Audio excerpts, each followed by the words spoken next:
Everyone, आज हम पढ़ेंगे भगवद गीता अध्याय 2 के गीता सार का पार्ट नंबर 4। वेदा विनाशम नित्यम ये एन मजमव्ययम कथम स पुरुषः पार्थ कम घातयति हंतिकम। इस श्लोक का अर्थ है, हे पार्थ, जो व्यक्ति ये जानता है कि आत्मा अविनाशी, अजन्मा, शाश्वत तथा अव्यय है, वह भला किसी को कैसे मार सकता है या मरवा सकता है। इसका तात्पर्य है, प्रत्येक वस्तु की समुचित उपयोगिता होती है और जो ज्ञानी होता है वह जानता है कि किसी वस्तु का कहाँ और कैसे प्रयोग किया जाए।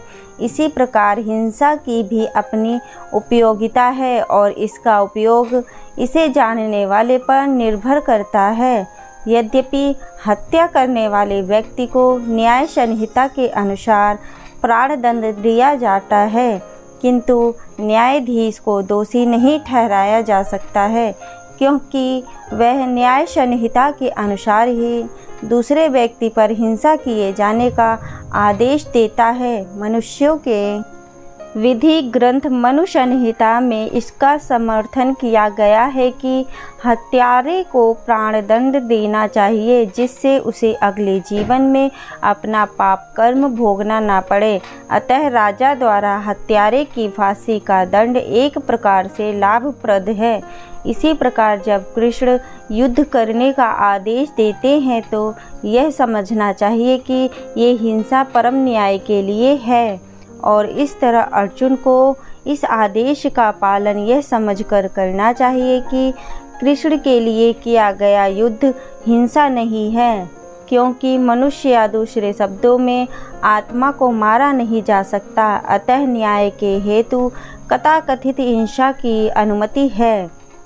शल्य क्रिया का प्रयोजन रोगी को मारना नहीं, अपितु उसको स्वस्थ बताना है। अतः कृष्ण के आदेश पर अर्जुन द्वारा किया जाने वाला युद्ध पूरे ज्ञान के साथ हो रहा है, उससे पाप फल की संभावना नहीं है। वशांसि जीर्णानि यथा विहाय या नवानि गृहाति नरो अपराणि तथा शरीरणी विहाय जीर्णा न्यायानि शन्याति नवानि देहि।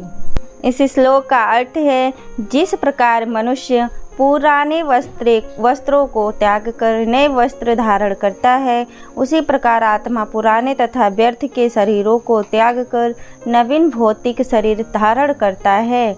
इसका तात्पर्य है, अणु आत्मा द्वारा शरीर का परिवर्तन एक स्वीकृत तथ्य है। आधुनिक विज्ञानी जनक तथा जो आत्मा के अस्तित्व पर विश्वास नहीं करते हैं, पर साथ ही हृदय से शक्ति साधन की व्याख्या भी नहीं कर पाते, उन परिवर्तनों को स्वीकार करने की से बाध्य हैं। बाल्यकाल से कौमारावस्था और फिर तरुणावस्था तथा वृद्धावस्था में होते रहते हैं। वृद्धावस्था से यही परिवर्तन दूसरे शरीर में स्थानांतरित हो जाता है। इसकी व्याख्या एक पिछले श्लोक में की जा चुकी है। अणु आत्मा का दूसरे शरीर में स्थानांतरण परमात्मा की कृपा से संभव हो पाता है। परमात्मा अणु आत्मा की इच्छाओं की पूर्ति उसी तरह करते हैं जिस प्रकार एक मित्र दूसरे की इच्छा पूर्ति करता है। मुंडक तथा श्वेताश्वतर उपनिषदों में आत्मा तथा परमात्मा की उपमा दो मित्र पक्षियों से दी गई है, जो एक ही वृक्ष पर बैठे हैं। इनमें से एक पक्षी अणु आत्मा वृक्ष के फल को खा रहा है और दूसरा पक्षी कृष्ण अपने मित्र को देख रहा है। यद्यपि दोनों पक्षी समान गुण वाले हैं, किंतु इनमें से एक भौतिक वृक्ष के फलों पर मोहित है, किंतु दूसरा अपने मित्र के क्रियाकलापों का साक्षी मात्र है। कृष्ण साक्षी पक्षी है और अर्जुन फल भोक्ता पक्षी। यद्यपि दोनों मित्र सखा हैं, किंतु फिर भी एक स्वामी है और दूसरा सेवक है। अणु आत्मा द्वारा इस संबंध की विस्मृति ही उसके एक वृक्ष से दूसरे पर जाने या एक शरीर से दूसरे में जाने का कारण है। जीव आत्मा प्राकृत शरीर रूपी वृक्ष पर अत्यधिक संघर्षशील है, किंतु ज्यों ही वह दूसरे पक्षी को परम गुरु के रूप में स्वीकार करता है, जिस प्रकार अर्जुन कृष्ण का उपदेश कृष्ण ग्रहण करने के लिए स्वेच्छा से उनकी शरण में जाता है, त्यों ही परतंत्र पक्षी तुरंत सारे शोकों से विमुख हो जाता है। मुंडक उपनिषद तथा श्वेताश्वतर उपनिषद समान रूप से इसकी पुष्टि करते हैं। समाने वृक्षे पुरुषो निमग्नो अनिशया सोचति मुह्यमानः जुष्टं यदा पश्यते निमशमस्य महिमानमिति वीतशोकः। इस श्लोक का अर्थ है, यद्यपि दोनों पक्षी एक ही वृक्ष पर बैठे हैं, किंतु फल खाने वाला पक्षी वृक्ष के फल के भोक्ता रूप में चिंता तथा विषाद में निमग्न है। यदि किसी तरह वह अपने मित्र भगवान की ओर उन्मुख होता है और उनकी महिमा को जान लेता है, तो वह कष्ट भोगने वाला पक्षी तुरंत समस्त चिंताओं से मुक्त हो जाता है। अब अर्जुन ने अपना मुख अपने शाश्वत मित्र कृष्ण की ओर फेरा है और उनसे भगवत गीता समझ रहा है।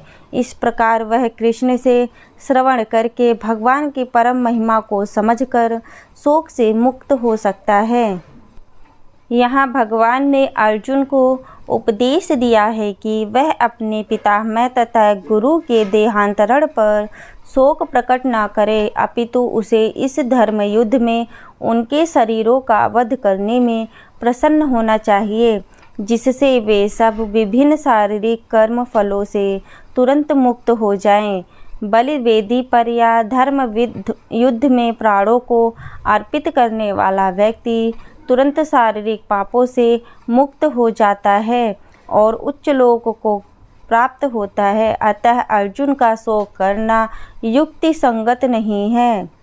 नैनम छिदन्ति शस्त्राणि नैनम दहति पावकः न चैनम केलदयन्तवापो न शोषयति मारुतः। यह आत्मा ना तो कभी किसी शस्त्र द्वारा खंड खंड किया जा सकता है, ना अग्नि द्वारा जलाया जा सकता है, ना जल द्वारा भिगोया या वायु द्वारा सुखाया जा सकता है। तात्पर्य है इसका, सारे हथियार, तलवार, आग्नेयास्त्र, वर्षा के अस्त्र, चक्रवात आदि आत्मा को मारने में असमर्थ है। ऐसा प्रतीत होता है कि आधुनिक आग्नेयास्त्रों के अतिरिक्त मिट्टी, जल, वायु, आकाश आदि के भी अनेक प्रकार के हथियार होते थे।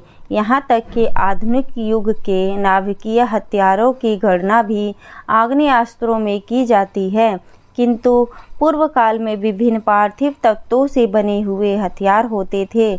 आग्नेयास्त्रों का सामना जल के वरुण हथियारों से किया जाता था, जो आधुनिक विज्ञान के लिए अज्ञात है। आधुनिक विज्ञान को चक्रवात हथियारों का भी पता नहीं है। जो भी हो, आत्मा को न तो कभी खंड खंड किया जा सकता है, न किन्हीं वैज्ञानिकों हथियारों से उनका संहार किया जा सकता है, चाहे उनकी संख्या कितनी ही क्यों न हो। मायावादी इसकी व्याख्या नहीं कर सकते कि जीव किस प्रकार अपने अज्ञान के कारण उत्पन्न हुआ और तत्पश्चात माया की शक्ति से आवृत हो गया। ना ही आदि परमात्मा से जीवों को विलग कर पाना संभव था, प्रत्युत सारे जीव परमात्मा से विलग हुए अंश हैं। चूँकि वे सनातन अणु आत्मा हैं, अतः माया द्वारा आवृत होने की उनकी प्रवृत्ति स्वाभाविक है और इस तरह वे भगवान की संगति से पृथक हो जाते हैं। जिस प्रकार अग्नि के स्फुलिंग अग्नि से विलग होते ही बुझ जाते हैं, यद्यपि इन दोनों के गुण समान होते हैं, वह पुराण में जीवों को परमात्मा का भिन्न अंश कहा गया है।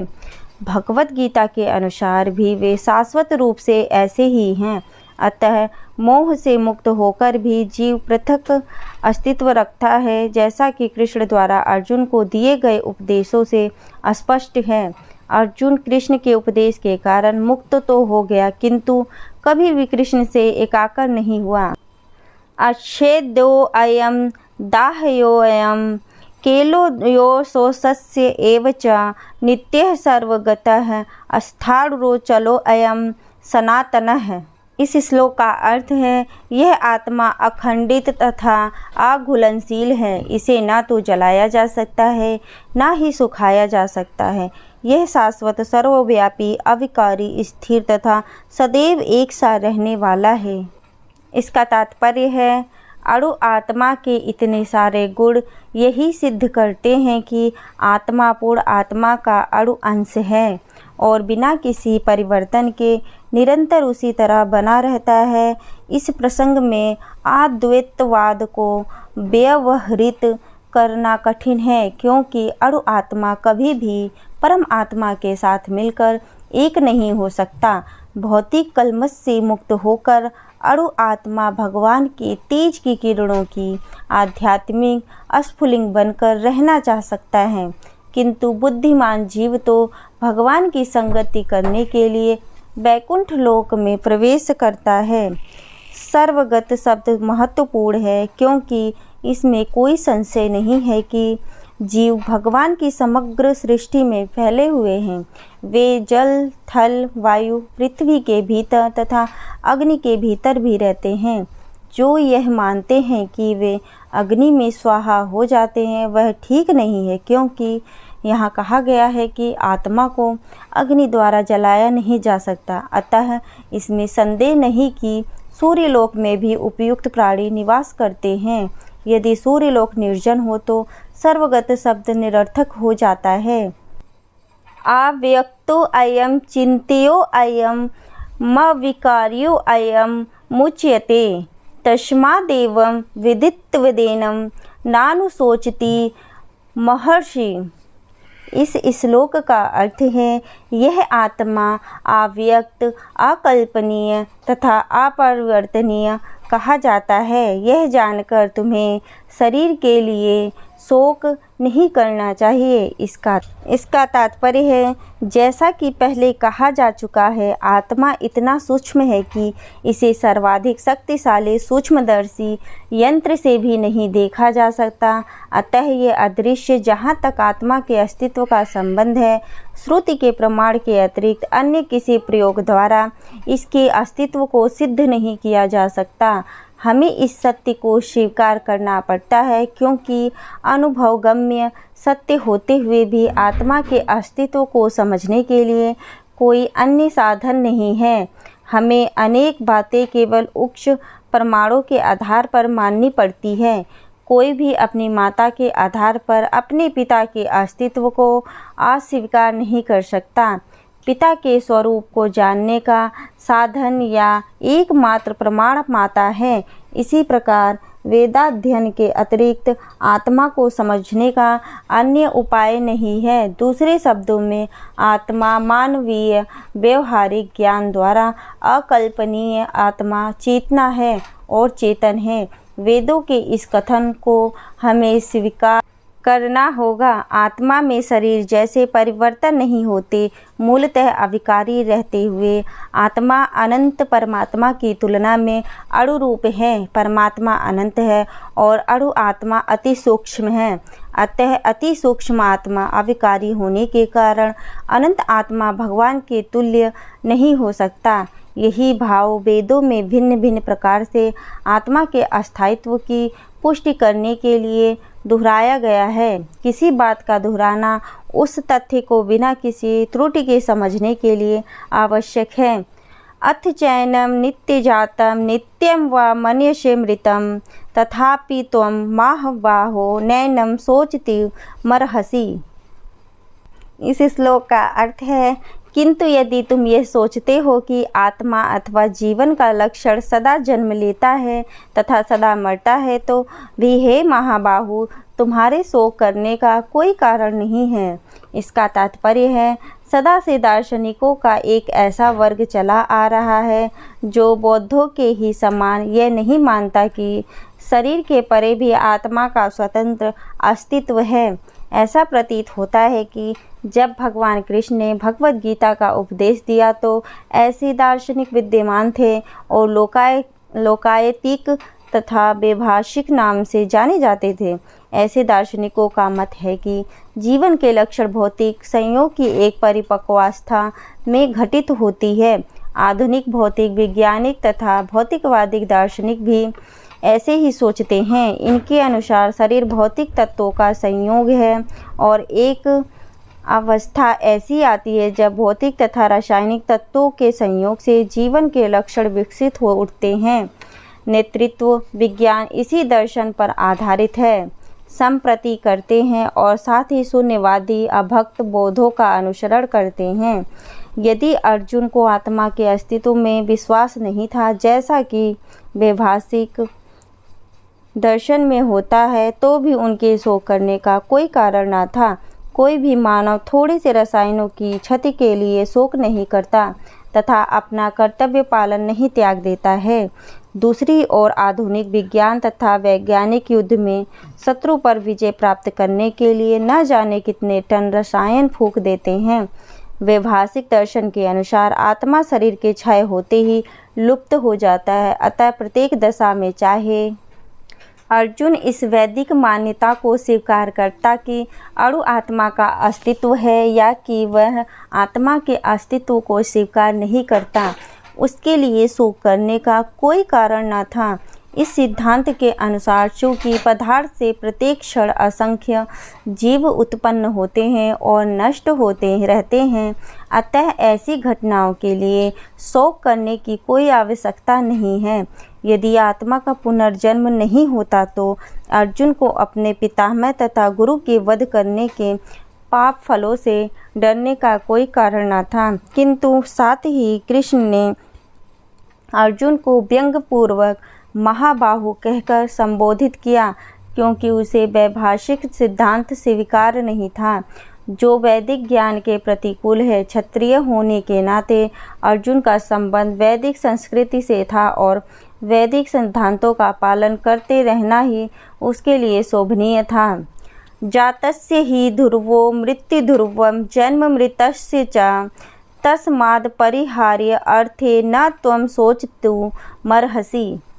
इस श्लोक का अर्थ है, जिसने जन्म लिया है उसकी मृत्यु निश्चित है और मृत्यु के पश्चात पुनर्जन्म भी निश्चित है, अतः अपने अपरिहार्य कर्तव्य पालन में तुम्हें शोक नहीं करना चाहिए।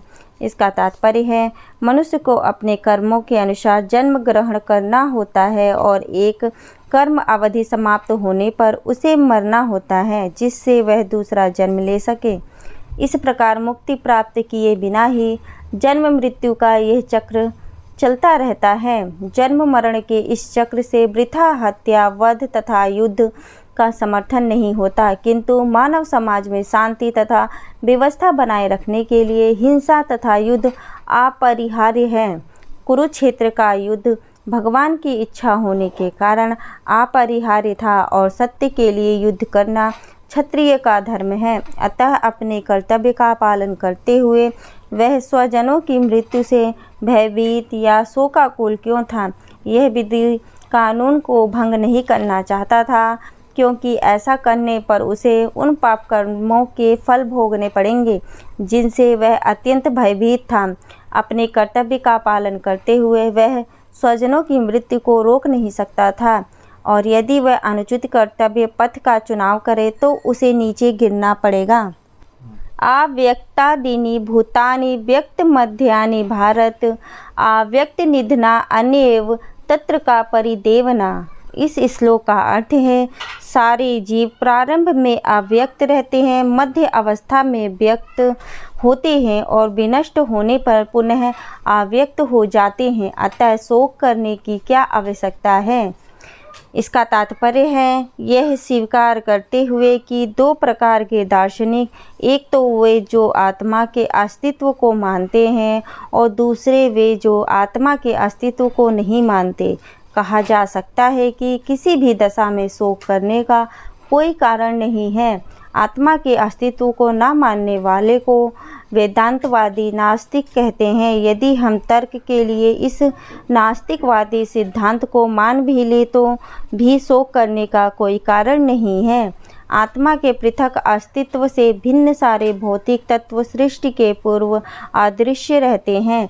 इस अदृश्य रहने की सूक्ष्म अवस्था से ही दृश्य अवस्था आती है। जिस प्रकार आकाश से वायु उत्पन्न होती है, वायु से अग्नि, अग्नि से जल और जल से पृथ्वी उत्पन्न होती है।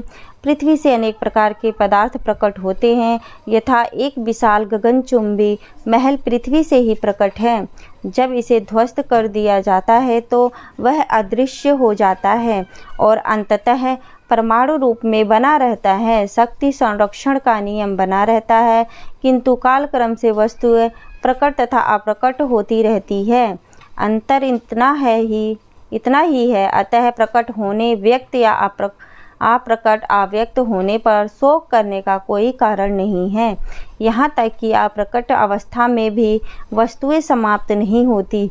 प्रारंभिक तथा अंतिम दोनों अवस्थाओं में ही सारे तत्व अप्रकट रहते हैं, केवल मध्य में वे प्रकट होते हैं और इस तरह इसमें कोई वास्तविक अंतर नहीं पड़ता। यदि हम भगवत गीता के इस वैदिक निष्कर्ष को मानते हैं कि यह भौतिक शरीर कालक्रम में नाशवान है, अंतवंत इमे देहाः, किंतु आत्मा शाश्वत है, नित्यश्मोक्ता शारीरिणः, तो हमें यह सदा स्मरण रखना होगा कि यह मंत्र शरीर वस्त्र परिधान के समान है। अतः वस्त्र परिवर्तन होने पर शोक क्यों? शाश्वत आत्मा की तुलना में भौतिक शरीर का कोई यथार्थ अस्तित्व नहीं होता। यह स्वप्न के समान है। स्वप्न में हम आकाश में उड़ते या राजा की भांति रथ पे आरूढ़ हो सकते हैं, किंतु जागने पर देखते हैं कि ना तो हम आकाश में हैं ना रथ पर। वैदिक ज्ञान आत्म साक्षात्कार को भौतिक शरीर के अनस्तित्व के आधार पर प्रोत्साहन देता है। चाहे हम आत्मा के अस्तित्व को माने या ना माने, शरीर नाश के लिए शोक करने का कोई कारण नहीं है। आश्चर्यवत् पश्यति कश्चिदेन माश्चर्यवद्वदति तथैव चान्यः आश्चर्यवचनेन मन्यः शृणोति श्रुत्वा व्यापनं वेद न चैव कश्चित्।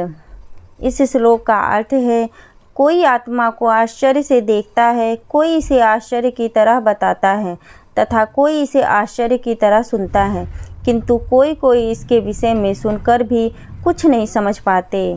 इसका तात्पर्य है, चूँकि गीतोपनिषद उपनिषदों के सिद्धांत पर आधारित है, अतः कठोपनिषद में इस श्लोक का होना कोई आश्चर्यजनक नहीं है।